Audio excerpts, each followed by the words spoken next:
Planning a trip with food allergies and finding a destination that's safe, fun, and inclusive for your family can feel daunting and time-consuming. But what if I told you that choosing the right destination isn't actually the most important piece of the puzzle?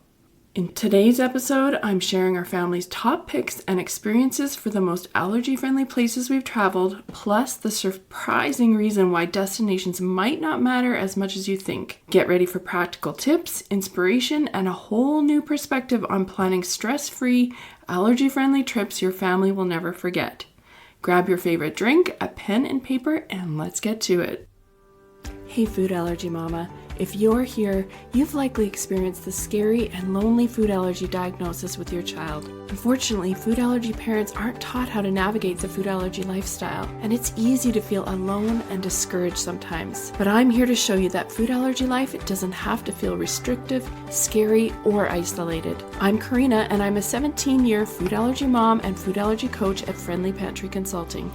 I specialize in making food allergy life safer and less worrisome for food allergy families like yours. I'm not perfect, but over 17 years, I've learned a lot the hard way, and I'm sharing the secrets and resources you won't hear anywhere else that will help you feel confident living with food allergies faster and easier than I did. From introducing allergens, travel, navigating school, and educating friends and family, this podcast will give you the essential tips and strategies you need to help your food allergy child and family thrive.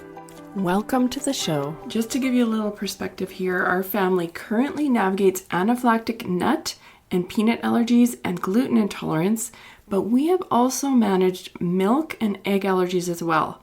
And because of our experience with these multiple allergies, I kept all of them in mind to come up with this list that I'm going to talk about today. Our family is from Canada, but we love to travel, and we have been to Spain, Ireland, the UK, France, Italy, Mexico, the Bahamas, and all over the US, including Disney World and Disneyland, and all over Canada. Much of that travel was even before our kids were teens. Maybe you're wondering though, how can you travel with food allergies, even if it's been something you've always wanted to do with your family all your life? So I just want to give you a bit of assurance and tell you that severe food allergies have been our way of life for over 17 years. And we've learned that they don't have to stop us from traveling or exploring the world. It is possible, and I want you to feel confident. But here's a surprise. No destination is consistent every single time. This means that I can give you the best places to travel with food allergies, but things can change. And even if they don't change and the locations are really allergy friendly, it's still best to be fully prepared so you can travel as safely as possible no matter what happens. This means doing the right research, asking the right questions every single time. Not only that, but when you travel, you will come across unexpected delays and times when you have to change your plans. If you have the practical knowledge you need, you'll be ready for anything so you never have to stress about finding safe food. I want you to know that even destinations that are not on the list that I mentioned are also doable if you take the right precautions and research well. So I don't want you to be hemmed in by this list. Instead, take it as a guide, but focus on learning the practical strategies and tools you need so that you can feel confident wherever you're going. This is why I created the Food Allergy Travel Workshop. I've put all of the practical strategies we've learned from all our experiences into a short but comprehensive workshop. I help you move from fear to confidence while saving you time and money. And after this workshop, you're going to feel ready to create safe, stress-free travel experiences that your family will never forget. You'll get our best strategies to simplify planning and save time packing while also saving money. In less than 2 hours, I'll show you step by step how to take an allergy-friendly vacation or trip so you can make memories instead of stressing the whole time. This food allergy travel workshop works for any food allergies and any type of trip, whether it's a road trip, beach vacation, Disney, and even to another country. And before we keep going, you need to know that you can get an amazing discount because a perfect companion is the Dining Out with Food Allergies workshop. And this workshop is going to help you find the most allergy-friendly restaurants while on vacation or at home. But you can get it at about 50% off. I think it's even more than 50% off if you buy it at the same time as the Food Allergy Travel Workshop. So don't miss out on that opportunity.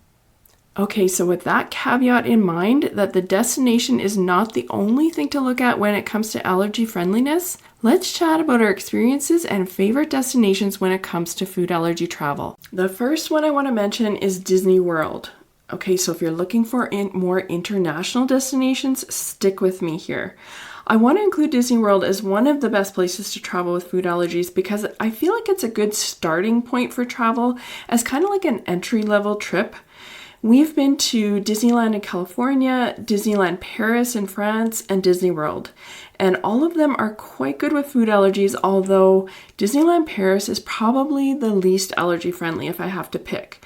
And in my opinion, Disney World is the most allergy friendly. I like the allergy menus and that there's options available for the top 9 allergens. And if you go to sit-down restaurants, you will get options for any allergens. That said, when you have multiple allergies, the options on their allergy menus can become kind of limited. And of course, if you choose to visit Disney World, always double check ingredients every time.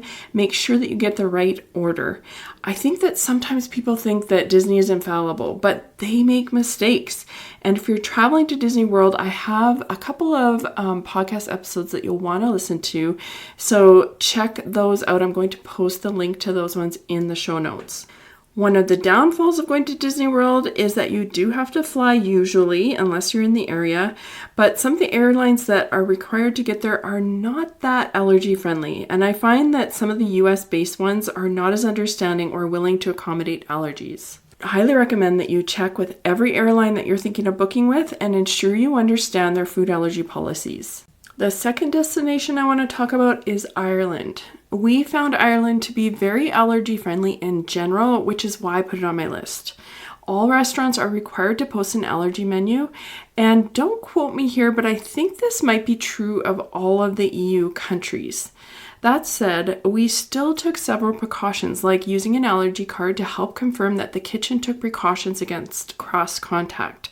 It's important that they have kept that allergy menu that they have posted current and that they understand they need to ensure traces of your allergens are not in the food. A great allergy card that we love is made by Equal Eats, and if you are interested in getting one of those, I'll post a link to that in the show notes as well. The other thing we liked about Ireland is that they were very happy to accommodate, and when we talked to the restaurant and hotel staff, they weren't confused when we talked about cross contact. They mostly understood what we required and would let us know really honestly whether their restaurant could accommodate us. On our trip to Ireland, we flew with Ryanair, which is an Irish-based airline, and at the time of flying, they were accommodating to let us pre-board, to wipe down the seats, and even make an allergy announcement as long as we let them know in advance.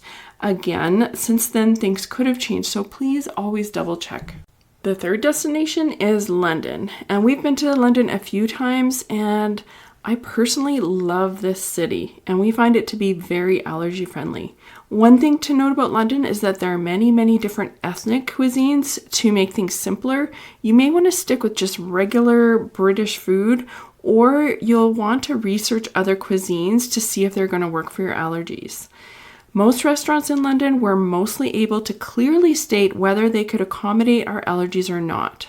I have to say, the last time we visited London, it had become even more allergy friendly. Not only could we find more restaurants available, but when we went to these restaurants, we felt very comfortable that they knew exactly what they were doing when it came to food allergies. We took a day trip tour outside of London to see Stonehenge and Bath, and we ate at an English pub in the countryside. I was honestly nervous about this because when you're on tours, things can be rushed and it could be hard to find a safe restaurant if the one that they bring you to doesn't work. But the cool thing was the tour gave us the restaurant name at the time of the booking, so we were able to research the pub and we noticed that it had a great allergy menu. After emailing them, we were confident, and sure enough, when we got there, they were excellent with food allergies. We've also traveled to Brighton, England, which is on the coast outside, I don't even know exactly where to explain, but it's on the coast, and we traveled there from London. And these two experiences give me hope that the rest of England is also as allergy friendly as London is. The next destination is Italy, and I mention it because they seem to really understand food allergy requirements. By asking good allergy questions and using our allergy cards, we felt safe eating there. That said, we did take a walking tour in Genoa, Italy, and we ended up having a few food tastings along the way, which we actually didn't realize at the time of booking. And when I talked with the tour guide, she understood that my daughter wouldn't be able to eat the foods, but they did not ask about allergies at the time of booking or even offer to provide a safe option that she could have. But honestly, I'm not sure we would have even have let her try the foods, even if they had offered, because when we travel, we always say that safety is most important. And because we weren't able to research these places or directly ask the provider about how they manage food allergies, it was something that really isn't an option for us. All right, the last destination I want to talk about is Canada. And full disclosure, we live in Canada. But I think that Canada is one of the best places to travel with food allergies. But keep in mind, Canada is huge, and you will get more allergy knowledge in the bigger cities and tourist areas. More recently, we've noticed that some of the major Canadian chain restaurants have implemented an allergy procedure where the waiter can tell you if your allergen is in a meal that you're ordering. It seems to come up on their iPad when they input the order and you let them know of your allergy. This has been really helpful for us. Also, Canadian labeling laws are similar to the US if you're familiar to those, and although these laws sometimes fall short, I find that Canada has quite a few allergy-friendly products in general. And I also find that the more touristy areas are better with food allergies for the most part. Again, take this all with a grain of salt because Canada is a large country. We find that many restaurants will understand cross-contact, but unfortunately, some still do not, just like in any country. And that's why it's important to do your research and ask questions no matter where you go. I find that the Canadian airline WestJet tends to be fairly helpful about letting us board early to wipe down seats. And recently, though, they have implemented a policy where you must get a doctor's note if you want them to make an announcement for others not to eat nuts.